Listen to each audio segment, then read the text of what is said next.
लोग समझते हैं कि खाली आप बातें करेंगे और खाली दलीलें देंगे।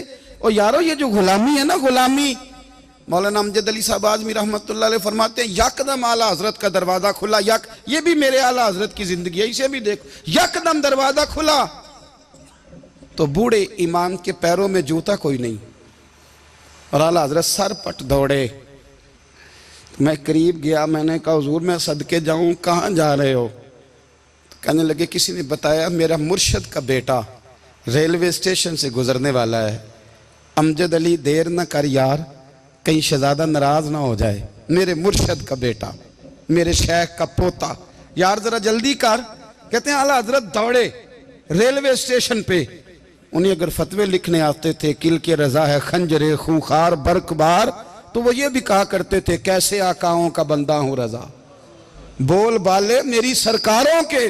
दौड़े गए रेलवे स्टेशन पे और बूढ़े शेख सदरुल शरिया कहते हैं मैंने कहा हुजूर मैं ना चला जाऊं? कहने लगे ना पुत्र, मैंने बड़ा नमक खाया उस घर का, मैंने बड़ी नौकरी करी है, मेरी अपनी ड्यूटी है, तुम्हारी तो नहीं ना। मेरे शेख फरमाते रेलवे स्टेशन पे हजरत खड़े हैं तो एक मुसाफिर उतरता, उसके करीब जाते अदब से सलाम लेते तो कहते मारेरा शरीफ से तो नहीं कोई आया? कहते वो मुसाफिर गुजर जाता, दूसरा आता तो फिर करीब जाते, कहते वो उसके आस्थाने से तो नहीं आए, उधर से तो नहीं कोई आया। कहते सारे गुजर गए, जिन मुसाफिरों ने उतरना था उतर गए, ट्रेन चल पड़ी। तो मैंने कहा हुजूर किसी ने आपको गलत इत्तला दी थी, शहजादे तो आए नहीं।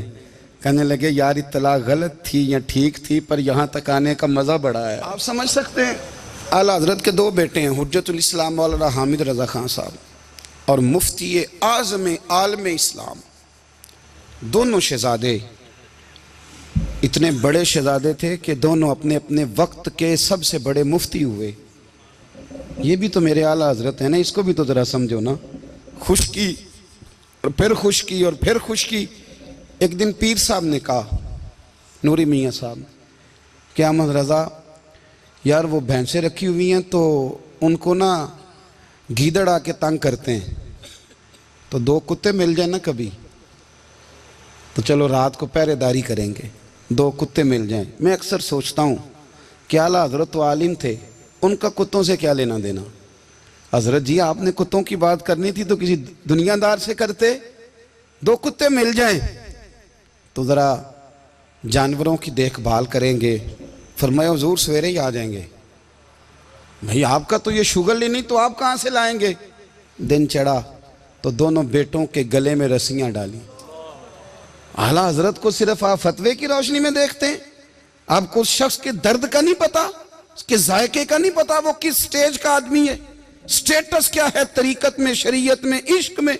दोनों शहजादों के गलों में रस्सियां और पकड़ा हुआ है। तो नूरी मियाँ साहब कहते हैं मैं चारपाई पे बैठा था तो नीचे बिठाल दिए दोनों बच्चे। मैं उठ के खड़ा हो गया, मैंने कहा मौलाना ये क्या? कहने लगे हुजूर ड्यूटी भी करेंगे और रोटी भी नहीं मांगेंगे।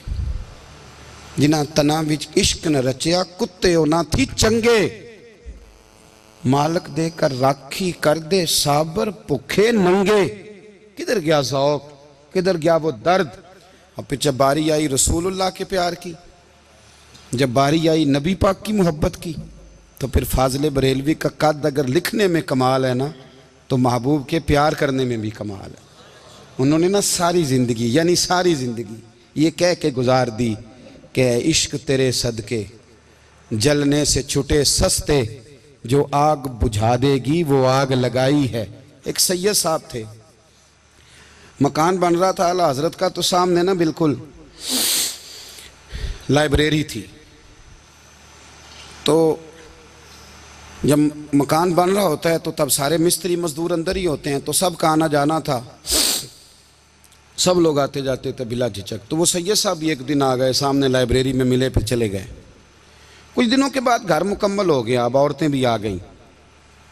तो शाह जी को पता नहीं था, वो पुराना माहौल समझ के ना मौलाना जफरुद्दीन बिहारी कहते हैं पुराना ही माहौल समझ के तो अंदर आ गए, और जैसे ही अंदर दाखिल हुए सामने घर की औरतें देखी तो शाह जी माजरत माजरत माजरत करते परेशान हो गए।